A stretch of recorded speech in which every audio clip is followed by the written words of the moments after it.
Residents? No, well, I haven't been, nobody's accepted as such, but nobody's not accepted, if you see what I mean. Okay. It's okay, so can I, it's 25 minutes to 7, so can I thank everybody for attending the Gravelly Hill meeting for tonight. We've got Shiraz as Sharif, who's coming to give a presentation from public health perspective in terms of issues that are affecting the city and Gravelly Hill in particular. We've got Carla Belle, who's coming to join us for the very first time, so welcome, Carla. And she's here to do a bit of an update with myself regarding Commonwealth Games legacy funding. And we hopefully will have a written presentation, if we get it in time, from the police in terms of some of the police issues that are happening across the ward. And if we don't, I can feedback on those anyway. So, Shiraz, can I ask you to start and give a sort of discussion, an overview in terms of what you think the current public health issues are in the city in general and something specifically regarding Gravelly Hill. And then if we get any residents log into us who may want to ask a question, you hopefully will be able to answer it. Thank you so much, Councillor Brown. Actually, I come here today to introduce the Health and Wellbeing Board strategy consultation, which is online. So I think there was a miscommunication. So this is my presentation today is on the creating a bolder, healthier city. Yeah, that's fine. Carry on with that. Okay, fine then. I'm going to share my screen now, so just let me do that. Are you all able to see this? Yeah. Okay, fine. Thank you. So let me introduce myself. I'm Dr. Shiraz Sharif, the Public Health Service Lead in Governance at the Birmingham City Council. Today, I'm here to present the Health and Wellbeing Board strategy and update you on the work we are doing at the with the Public Health Consultation Survey, which is online now. We would also like to get your views and have your views heard in building the strategy. And also, if you could endorse and promote it among your peers and wards and groups, it will be very valuable for us. I shall give you the link to share at the end of this presentation. So I've tailored this presentation for the residents. So I've just given an introduction that what is the Health and Birmingham Health and Wellbeing Board. So the Public Health Division at the Council are here on behalf of the Health and Wellbeing Board. We in public health are responsible for protecting and improving the health and well-being of the population. We also have the specific responsibility to reduce health inequalities and, example, the gap between the health of the richest and the poorest in the city.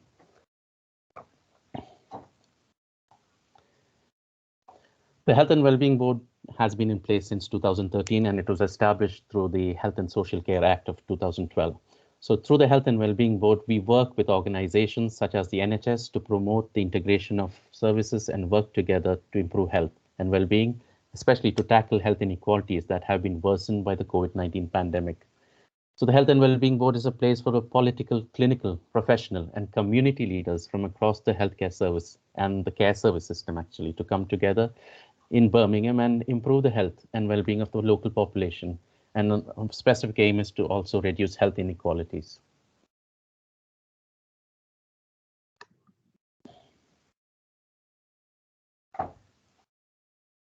Yeah. So we have a Health and Wellbeing Board strategy, and it's called the Creating a Bolder, Healthier City. And it's a statutory function of the Birmingham City Council's Health and Wellbeing Board. So they will be overseeing the strategy. The strategy sets out the Health and Wellbeing Board's ambition for the next 8 years from 2022 to 2030, and is based on a series of themes and cross-cutting approaches.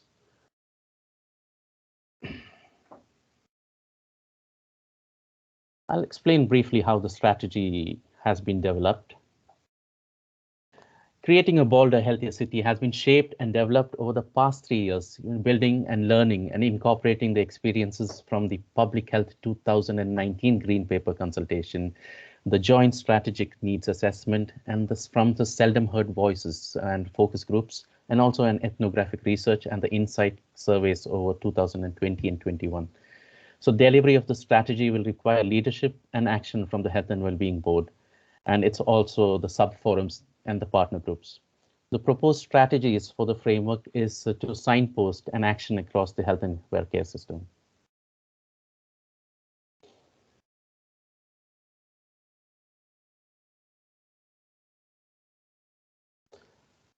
So our vision for Birmingham is to create a healthier city where every citizen at every stage of their life in all communities can make healthy choices. These choices are affordable, sustainable, and desirable to support them, and we'll achieve their potential for a happy, healthy life. The vision is underpinned by our principles for action, and that we are focused on citizens, reducing inequality, promoting equality and inclusion. We are also data and evidence informed. As you can see, the strategy framework has 5 core themes. The ones on the top with the green in color are for action covering the wider determinants, health protection and environmental public health.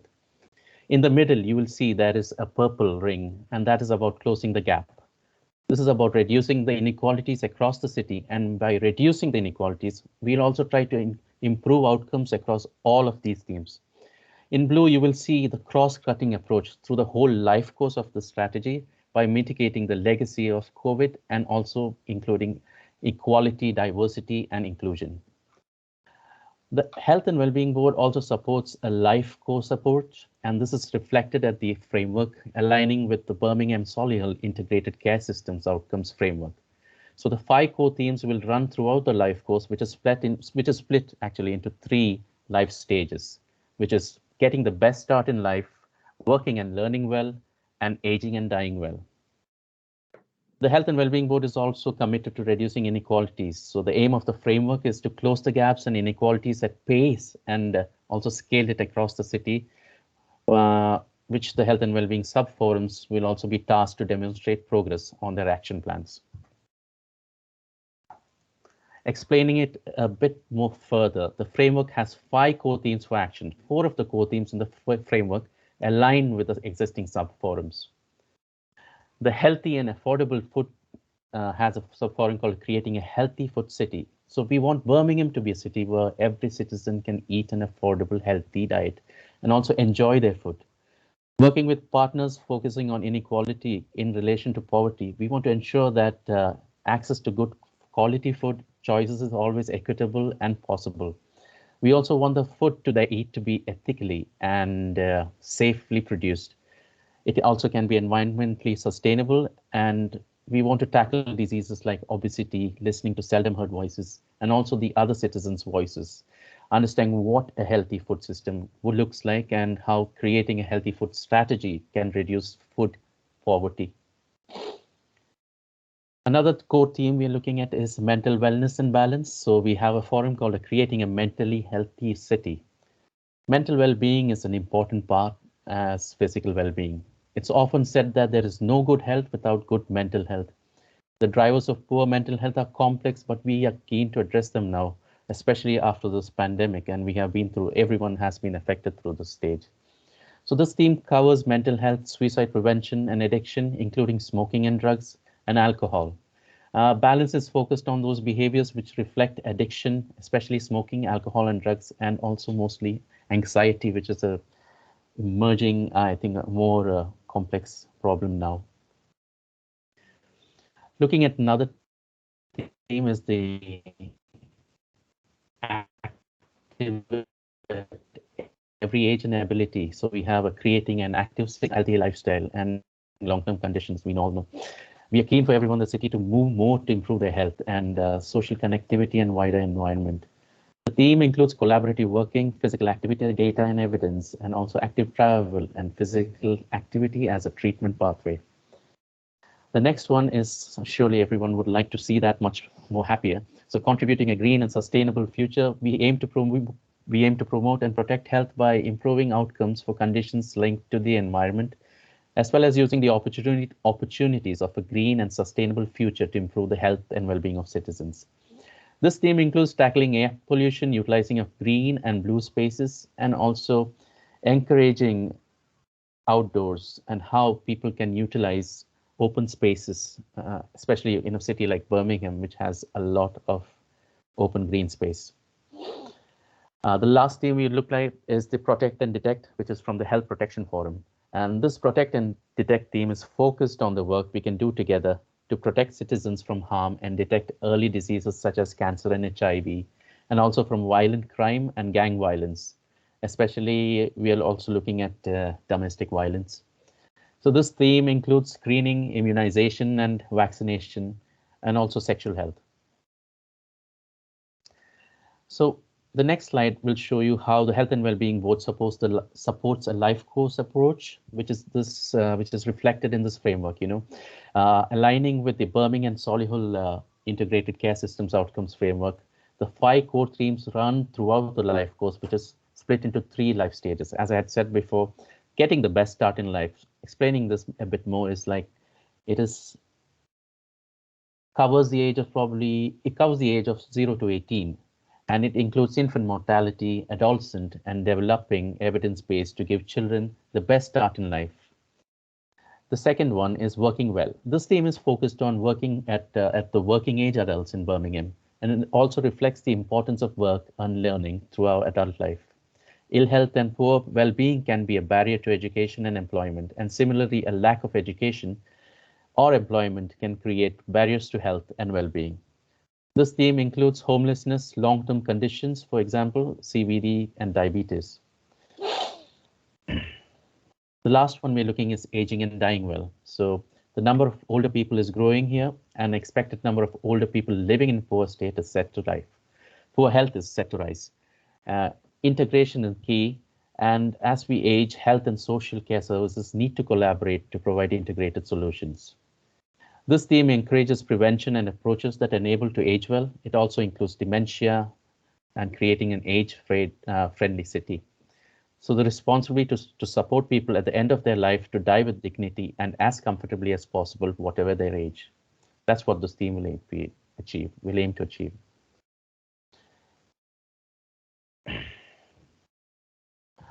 The framework has incorporated the experience and response to the pandemic alongside the ongoing commitment to equality, diversity, and inclusion.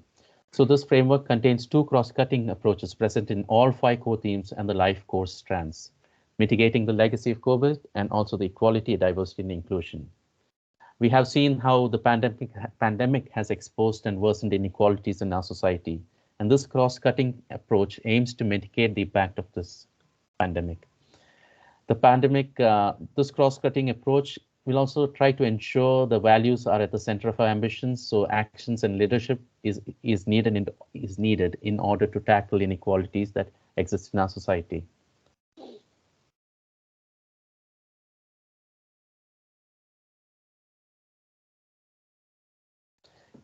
Closing the gap is mostly about inequalities. So we have 5 core themes of inequalities, and they include inequalities based on deprivation, inequalities based on ethnic communities, inequalities based on wards, inequalities between inclusion groups, the homeless population, and sex workers, and inequalities affecting disabled people.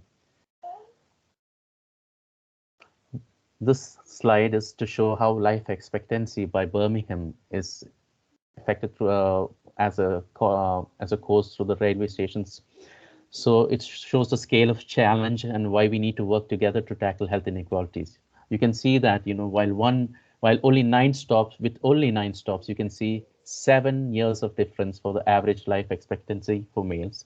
And with only 4 stops, you can see a reduction of 5 years off the average life expectancy for females.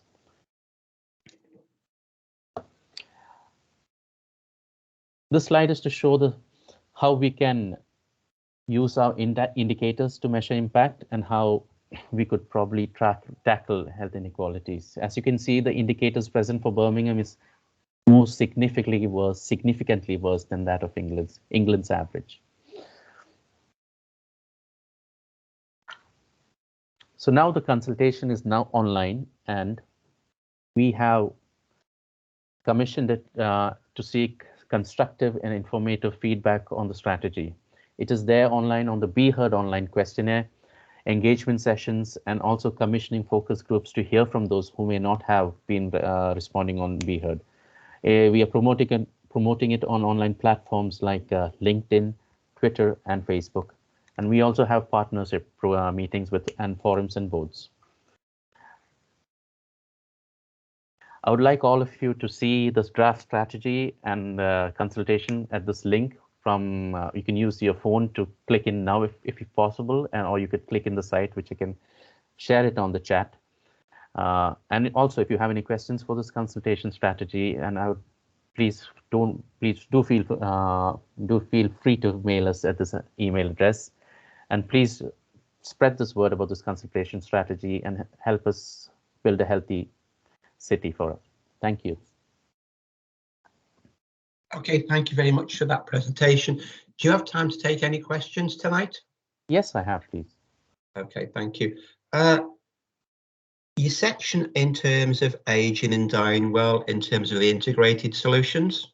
Yeah. Yeah. I take it mean a sort of linkage between NHS and social care services. Yes. Yeah. Okay. It's probably going to come as no surprise to you that I'm a chunk older than yourself, and I worked in social services. I left social services to my current job about 12 years ago, and I was in social services for 25 years before that, which means for the last 25 years, I've heard talk about integration between NHS and social care. And from my perception as a practicing social worker and the work I do now, that's not really happened. So I want to know, why do you believe I should be more confident than it's going to happen under this current programme? Next year, when the ICS comes into being, the strategy would take into importance how it's important to link between the core themes we have now. So I think that's going to be an action plan going forward. And this has been one of the main reasons that we have to develop this wider strategy covering all these. That's what I think.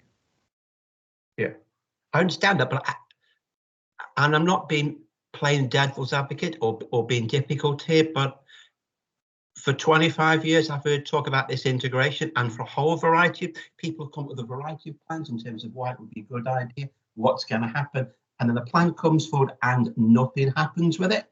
So it's, why do you feel? Can you give me a couple of reasons as to why I should be confident this time round? It's there in our sub-forums, and it's there to take as an action plan.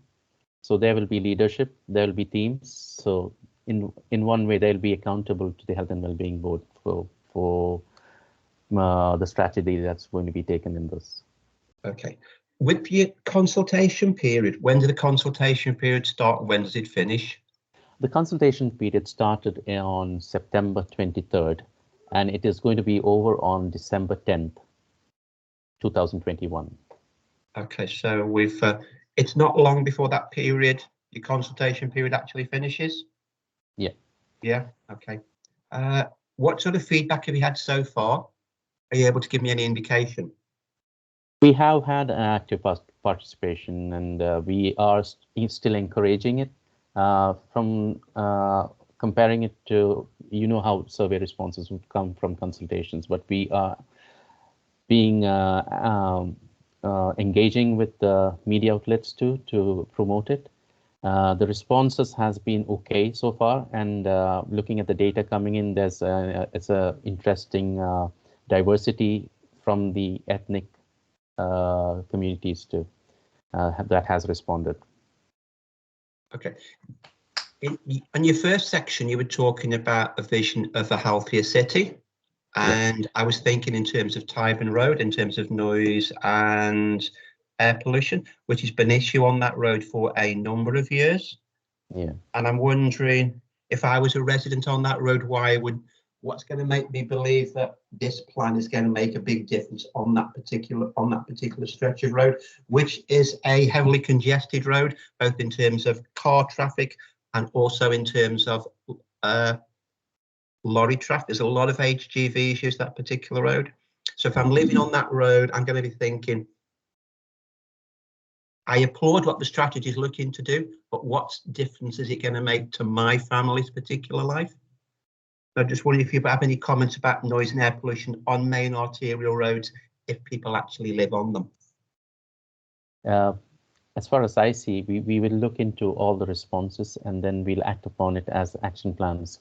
So it won't be a sudden change. It would be taken over time, but we plan to achieve this it wouldn't be, probably there will be an focus to, I don't think so, the Health and Wellbeing Board would be looking at roads and constructions per se, but definitely we'll be linking with other, to tackle air quality, we'll be linking with the environment, public health team or environment team to see how it works.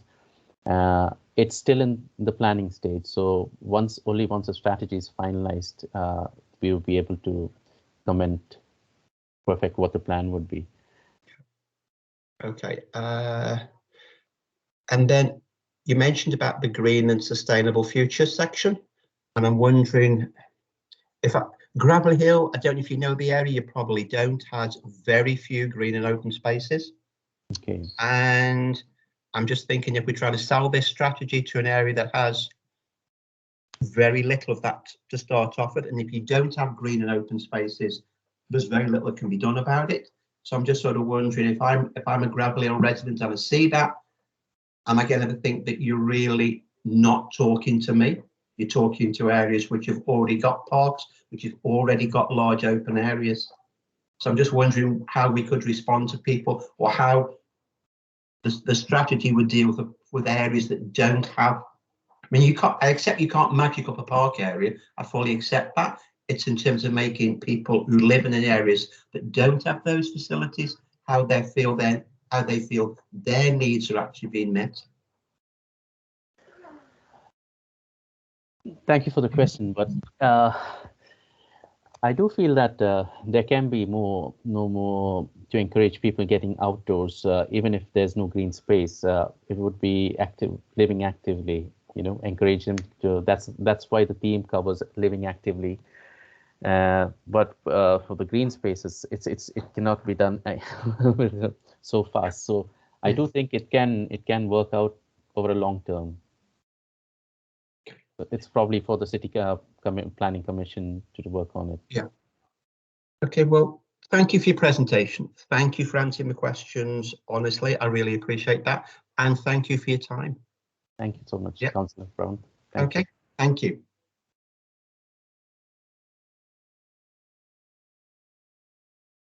Right, so Carla, do you want to give us a little bit of an update on Commonwealth Games? And I'll talk very briefly about 2 applications I know. Brilliant. So just give me a second and I will share the presentation that I have up. So if I put this onto,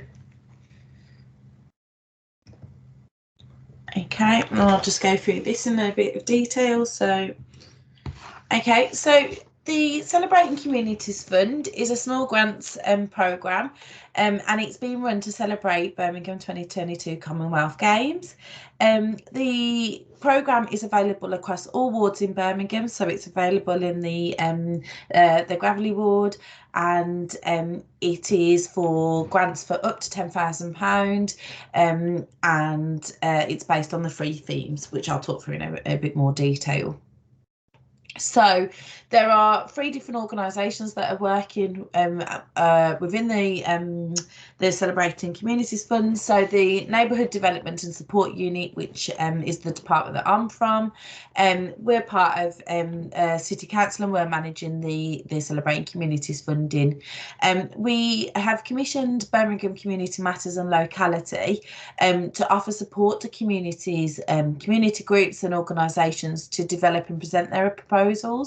And we've also got independent facilitators who will be facilitating the ward selection meetings, where residents will get the opportunity to vote for the proposals that they'd like to support in their ward. So there has been a round 1 of funding which has been happening earlier in this year, and those ward selection meetings are taking place at the moment. Round 2 of the fund opened at the beginning of October and will close on the 30th of November. There are wards that have been offered different amounts of funding. I can have a look in a second just to see what the Gravelly ward has been allocated. So the 3 themes which the 3 themes which are linked to the fund are number 1, which is Get Active. And this is really about encouraging those activities and getting residents involved in participating in sports and recreation activities. And this can be a range of different things. So this can be things like, you know, getting out in your local park, doing different things like community games, sports activities, those kind of things. The second theme is, if you just give me 1 second, Ready, Steady, Fun. And this is really about getting communities ready for the games. So doing things like clearing green spaces, making sure that your local area looks good, and having fun really. So it's about celebrating your community's history and diversity, and providing lots of different opportunities for residents to connect with each other. And the third one is celebrating culture, and this is around those community-led cultural events, and this can be about telling the stories of Birmingham and its residents, telling stories of the Gravelly Ward, really trying to understand you know, the history of areas in Birmingham that we may not have heard before, and just really to increase pride in being a Brummie. So they're the 3 different themes. And what I should also say with the celebrating culture, there is also another programme called the Creative City Small Grants Programme, and that is running in Birmingham along the same kind of time frame, and applicants can also apply to that to support bids that are mainly around that kind of arts and creativity. So just thinking about the core criteria for the fund, organisations and groups should be able to talk to us about how it involves local people, how it links to the Commonwealth Games themes, how well it supports your local ward plan and the priorities in the ward, how it helps citizens to get some benefit from the Commonwealth Games, and then you also need to acknowledge that you will run COVID safe activities. So this is just a brief overview of the timeline. So you can see that we've got round 1 that has already been taking place, and we've now got round 2 that's happening. So the deadline for applications for round 2 is the 30th of November, and you can submit those applications by going online to the Celebrating Communities Fund web pages, and you can submit an application through the online portal, or there's Word versions of the application, and you can also complete that and submit that to the NDSU. The email address is on the slide. And then what will happen is that the applications will go through an appraisal process, and that will take place towards the end of the year. And then in, I'd say, late January to early March, that's when we'll be doing the ward selection meetings, where residents will be able to come along and vote for those proposals that they want to see in their areas. And that will be the funding will become available in April 22, and all projects need to be started before August 2022. So just to remind you that there is some support available for groups and organisations. So just from if they have an idea to actually wanting to understand what to put on the form. So Birmingham Community Matters and Locality are providing some of those. So they're providing grant workshops. They're actually doing some support for how do you prepare for your presentation. Also on the Birmingham Community Matters website, they've got some really useful documents such as the grant guidance. There's a frequently asked questions page where you can find out more information about what you know, what can be funded, what can't, and any of the kind of most frequent questions. And all of the sessions that they're providing, there's also recordings of them as well, so that residents and groups and organisations can have a look at those. So I've just got some links there, and we can send this out with the meeting recording. So that's just some details of how you can get access to the support, and then also how you can submit your application as well. Okay, so that's just a brief run through of the programme. So just really the things to highlight, I would say, is that the round 2 is currently open for applications. So please just encourage any groups and organisations to apply.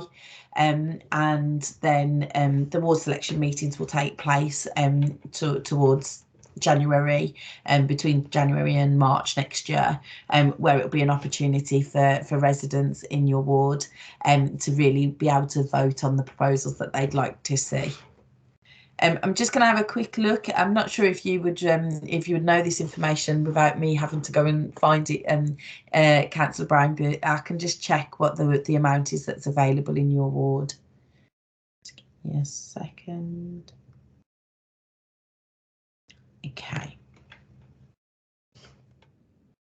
Yes, the amount that's available in your ward is £17,500. Yeah, that was roughly what I thought it was, and I know we've got 2 applications in, one of which would be under the Ready Steady Fund bracket, and that's an application that Erdington Letterbuses have put through, and one would be under Celebrating Cultures, which St Chad's Church have put in. I think the St Chad's Church is slightly further advanced, but they both bids, which I think are going to make a real difference to the community across Gravelly Hill as a whole. So they're both applications which I would support. And obviously, if anybody else hears this recording at some stage, then please feel free to put an application in, because we do have money available. Yeah, so I would really just encourage, what I would say is that there are 3 different forms. So I'd say the lower the request amount, the simpler the form is. And again, it really isn't a very challenging process, really. So if you go onto if you can go onto the Celebrating Community Fund web pages, you'll be able to see some information about, what the criteria is, some ideas. And then I would just encourage people to really attend the grant briefing sessions, because it's a really good opportunity to share your ideas and, work with others that are across the Birmingham that are developing their ideas, and just really think about what it is that you want to do. So I would just really encourage people to apply, and just be mindful that the deadline is the 30th of November. So we've got 19 days. If people, because obviously we're getting towards the middle of the month now, Carla, so if people put an application in beginning of next week, would there be any chance of that deadline being given some flexibility for them? I think because of the timescales of the programme and the way that it's working, I think the deadline is set as the 30th of November. So there wouldn't be the flexibility there around the deadline. But what I would say is that for those applications that are submitted that might just need some strengthening support, Birmingham Community Matters and Locality are providing that support. So if the appraisers feel like it just needs a bit more work, they would be referred over to BCM for that support to get the application up to scratch. Okay, thank you very much for that. I appreciate it. Brilliant. Okay, so I think the third item we got was in terms of an update from the police regarding some of the issues that had been impacting on Gravelly Hill Ward, specifically around the train station at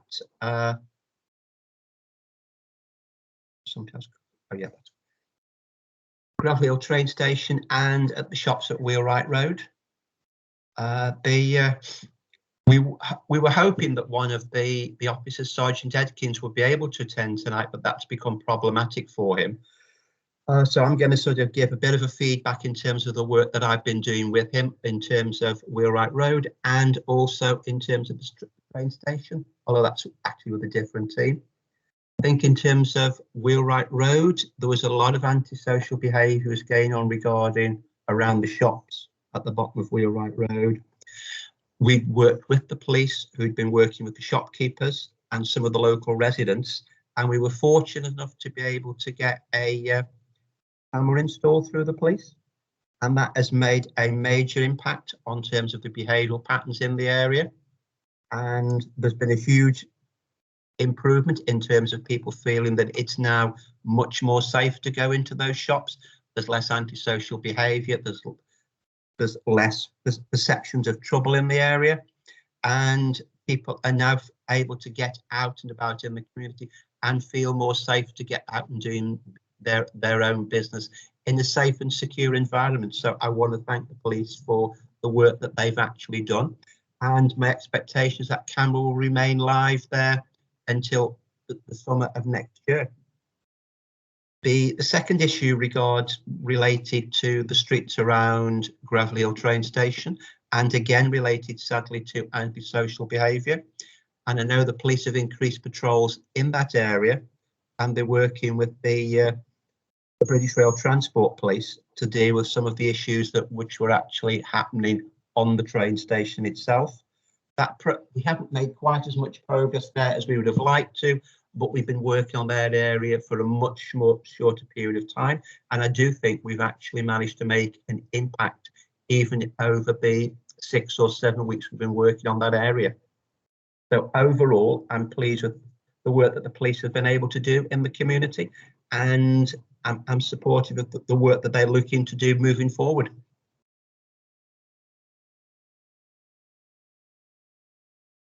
So that was realistically all I had to say at this time, unless anybody got any questions to ask.